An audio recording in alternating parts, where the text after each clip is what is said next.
This view is amazing. Whoa! No. No, okay, do not fall. Got up here. We need to get out of here before I hit the wrong button and jump off a cliff. I just went coyote, didn't I?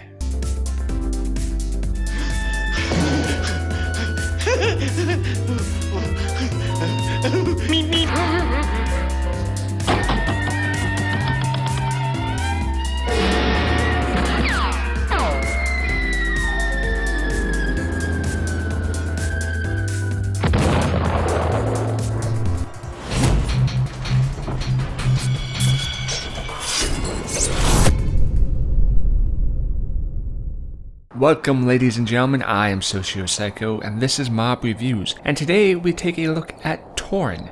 This was created by Sword Tales, available for PC. It's a little difficult to describe in a short summary what type of genre this is. It's a third-person adventure with some platforming elements thrown in there, and a arc story explorational-led narration sense. We're going to dive in and see exactly how well it manages to pull off what it's attempting. And we will begin in the configurations.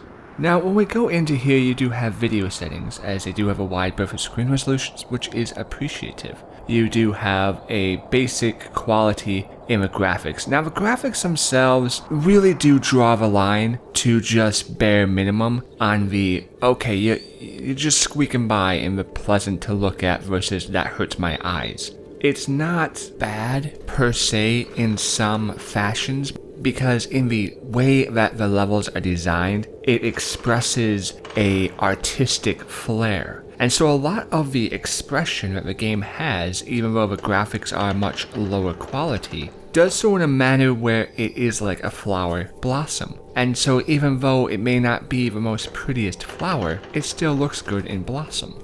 As well as you have VSync and SSAO. So your options in that regard are pretty simple. When we go to the audio setting, there is only music and some of the bass elements. I would have liked to see those on separate sliders, but I never found it to be an issue. The music does arc throughout the entirety of the game, and it does help propel an atmosphere and an emotional climax when it hits the right nuances. The ambient sound throughout the game was never too loud, and I didn't have to worry about turning anything down or anything else. As there is no speech in this game, there is a vocal dialect voice, but it's very subtle, like an old man, and it's indistinguishable from any known language, so it's sort of think of Sims and how the Sims characters make their own little language.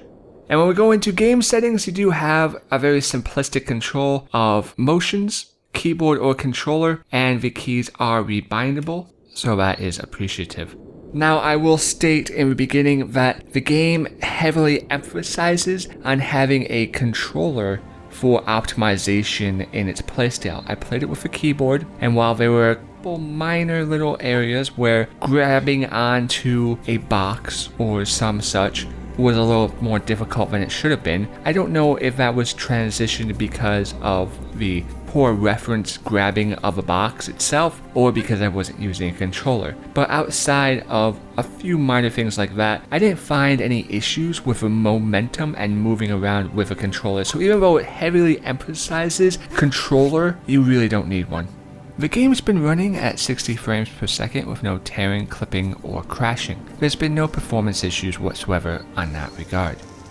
So when we jump into the game, the first thing we're going to talk about is the gameplay. Now, the gameplay is a very important aspect for this game because it's not all that smooth. The transition throughout the game is a little rough in some spots. That can tie to the narration of the story, but to begin with, how you move around feels a little jagged. Now, I'm not sure that I'm describing it well enough, and I'm hoping that the visualization will arc over what I miss. It's not exactly lagging, and it's not exactly clipping or tearing or anything like that when you run, but it has a little sluggishness to it. Not a lot, but just enough to the point of as if you ate 2 pizzas or a bunch of donuts, and you're not exactly going to go out after doing that and run a marathon. And it kind of feels like that. We have a little bit of a sluggishness, And it doesn't debilitate the game, it doesn't destroy the atmosphere of the game, but it does rely heavily on a patience. This game is a patience tester, not because necessarily that it's trying to be rude or inconsiderate to the player, but the way that the game is designed to slow you down, to stop you in your tracks and say, hey, you need to be careful, otherwise you'll fall off a ledge, or you'll have more issues if you try rushing than if you just take it slow. This design choice, while it's perfectly fine, combated with a very slow narration of the story and no real hints at certain times as to what you need to do, can leave the player feeling a little off-shot of, what do I need to do now? I'm not exactly sure. It's fairly easy as well to die in the game, fall off a ledge, or whatever the case may be, get a monster to the face. But I found that the checkpoints as you progress through the game actually become more lenient. So that is a nice thing to see, because usually it's the other way around.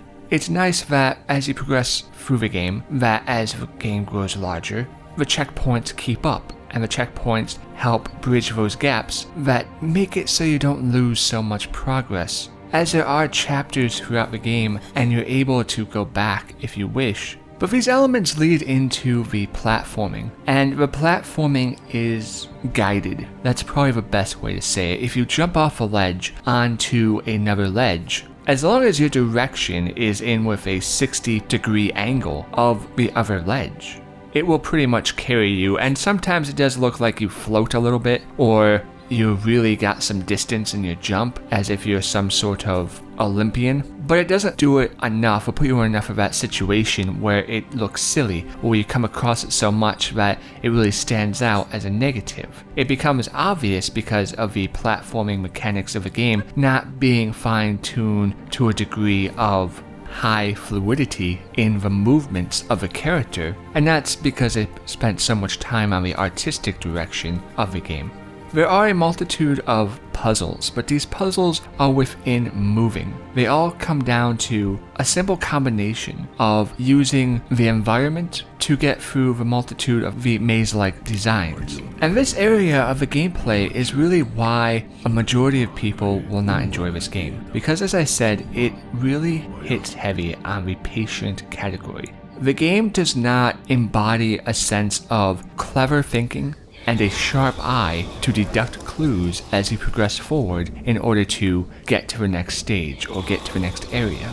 Unfortunately, more times than not, whether it was deliberate or subconsciously a design choice that made its way in, that ironically resembles the theme of the story, you end up dying more times than not because the game is balanced around learn from failure rather than learn by testing the limits of your environment. So you need to really fail in order to succeed forward.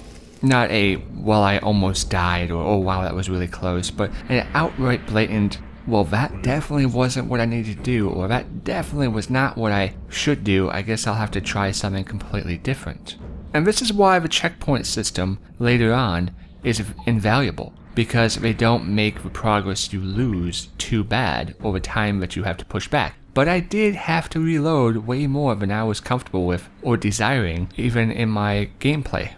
So if the movement of how you get through the game is a little clunky here and there, and the environment is not exactly the most welcoming in its explorational capabilities, and on top of that, the very game itself likes to smack you down as a sign of its superiority, what is redeeming about this then? And that would have to come into the story. The story is confusing at best at first. You play as a female embodiment of a moonblade or moonchild in a world that is corrupted by greed, hate, passion, of sense of a continuational embodiment of war, death, and lust, of power. The very world itself does not scream this at the player. It does not grab the player and say, hey, this is what's going on. It doesn't take a +5 emotional combat glove and smack you across the face and say, did you feel that?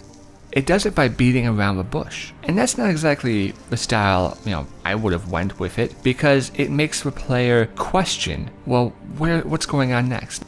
Not so much that you need to have an emotional connection due to the story arc that they went with a character. You don't need to really have this connection with a character rather than the environment, but what the environment embodies and what the message that it's trying to bring forth doesn't really hit the mark in the beginning. You're left with more questions than answers and a rather confusing concept of exactly what is going on. The world seems to embody a real-life motto of what we see in today's world, put into their own version, of course, of where if you ignore history, you're doomed to repeat it. This cycle of repeating a continuational lust for greed and power that does in the majority of societies.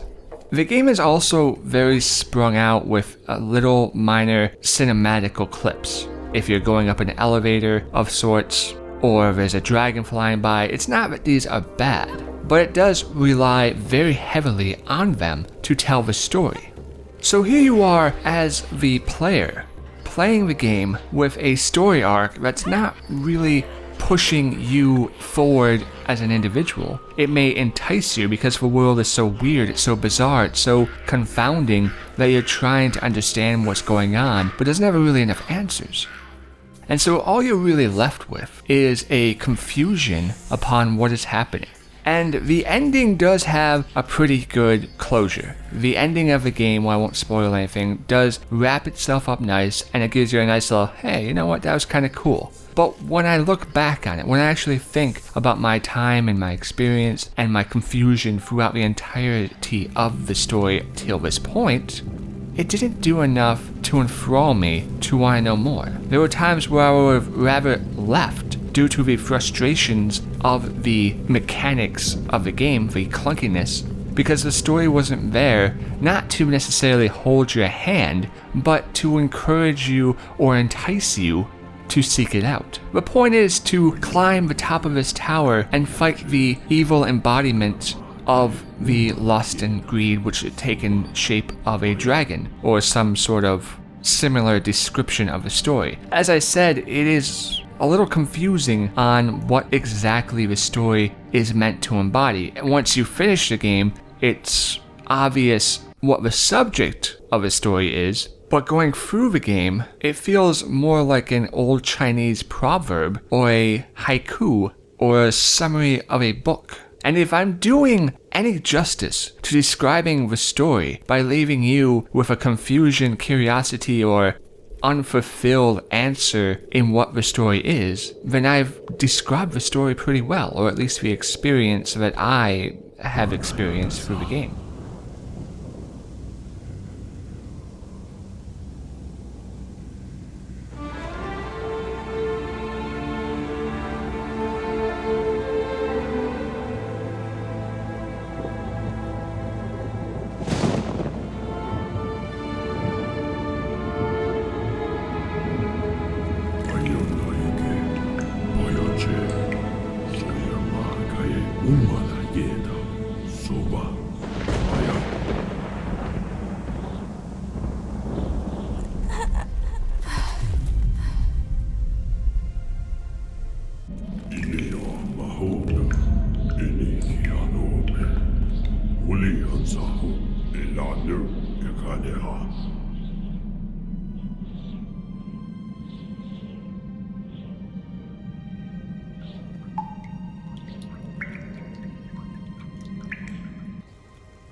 So at the end of the day, is the game worth getting? That's really the tough question now, isn't it? Even though I've said the gameplay is not exactly the most amazing, but it does have some good points here and there. And the story arc, while it definitely feels like something you should be watching while you're high, has a beautiful art style to it. And this is why I am drawn on this game, because the story concludes in a manner that sums everything up beautifully and says thank you for playing, you are wonderful, and I hope this helps you in a mental capacity of some sort. But then you have a gameplay that just kind of makes you feel like you're dragging your feet. It doesn't exactly disrespect your time, but it doesn't utilize your time to the best of its capabilities because it's a little clunky. So this ends up being an odd review, where mechanically, the game is not impressive. It doesn't really do anything that stands out. It barely manages to accomplish what it does have in it in order to get by. It has some cool points with the end of a boss fight, the very last boss fight. That's a little cool. I think it could use a touch-up here or there because it is missing a little more fluidity in its structure. But the game relies very heavy on patience for the players. Not skill, not knowledge, but patience. It may have some replayability in going back to the later chapters or starting a new journey, as they do have that availability even in the main page. Or maybe you're looking for achievements or things like that. But I look at it as a very weird experience, not necessarily one I would ever really care to go back or have again, which ties into the gameplay being the main reason why. If this game is on sale, and I mean 50 to 75% on sale, depending on your own budget of course, if it's that heavily on sale, I would say pick it up. It's a very confusing little game that will require a high level of patience. Mechanically based though, if you are somebody who has to have a very sleek interface and a very easy, accessible momentum through the game, and you're not exactly the most patient person, you will get very frustrated with this game very fast. It requires a lot of patience. I know I have stressed that a lot, and I do that because I would like to think of myself as one of the most patient people I've ever met. And even this game had me raising my eyebrow and being ready to just walk away. So yes, on 50 to 75% off on a sale, no to full price, and you have to be very, very aware that it will require some tenacity on your part to even just get through it. It might be actually too much work for the individual. I really don't know how helpful this review has actually been. I hope it has been. I've been SocioPsycho, this has been Mob Reviews, and this game is definitely a conundrum. See you next time.